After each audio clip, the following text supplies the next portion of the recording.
Hello అండి అందరికీ welcome back to my channel.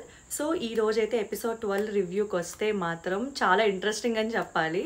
Yeah, అందరికీ తెలిసిందే డిమోన్ పవన్ కెప్టెన్ అయ్యారు అని. కానీ అక్కడ భరణి గారిని అన్యాయంగా తీసారని అనిపించింది లిటరల్లీ. బికాస్ స్టాప్ అంటే మాట వినలేదని చెప్పి భరణి గారిని ఆ టాస్క్ నుంచి తీసేశారు, రంగు పడుద్ది అనే టాస్క్ నుంచి.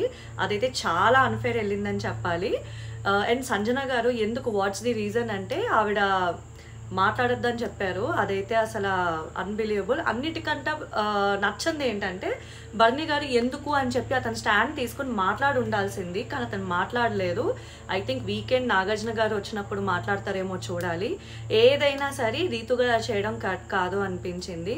అండ్ ఇవన్నీ పక్కన ఉంచితే ప్రతి దానికి శ్రీజ ప్రియ అరుస్తూ మాట్లాడడం అయితే అసలు చాలా హార్మోనిని డిస్టర్బ్ చేసినట్లు అనిపించింది. ప్రతి దానికి అరుస్తున్నారు అనమాట. ఇంకా శ్రీజ గారు అయితే చెప్పాల్సిన అవసరం లేదు.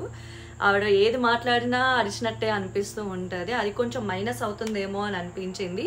ఇంకా ఓటింగ్ రిజల్ట్స్కి వస్తే మాత్రం టాప్లో సుమన్ శెట్టి గారు ఉన్నారు. అండ్ హరీష్ గారు ఈ వారం చేసినట్టే నెక్స్ట్ వారం కూడా తినను అది ఇది అని చెప్పి చేస్తే మాత్రం అతనికి హౌస్ ఉండడం కష్టమే అనిపిస్తుంది. అండ్ డిమోన్ పవన్ ఇప్పుడు కెప్టెన్ అయ్యాడు కాబట్టి ఎట్లాగా టాస్క్ రూల్స్ అన్ని ఎలా పాటిస్తారు, ఎలా హౌస్ని హార్మోని మెయింటైన్ చేస్తారు అనేది చూడాలి. ఖచ్చితంగా డిమోన్ పవన్ కెప్టెన్ అయ్యాడు కాబట్టి అతని మనిషి కింద రీతూనే ఫస్ట్ సెలెక్ట్ చేస్తారని అనుకుంటున్నాము.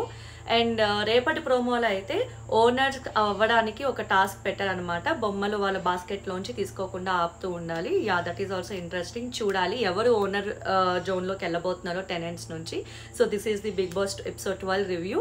Don't forget to like, share and subscribe my channel to get more reviews and updates. Thank you.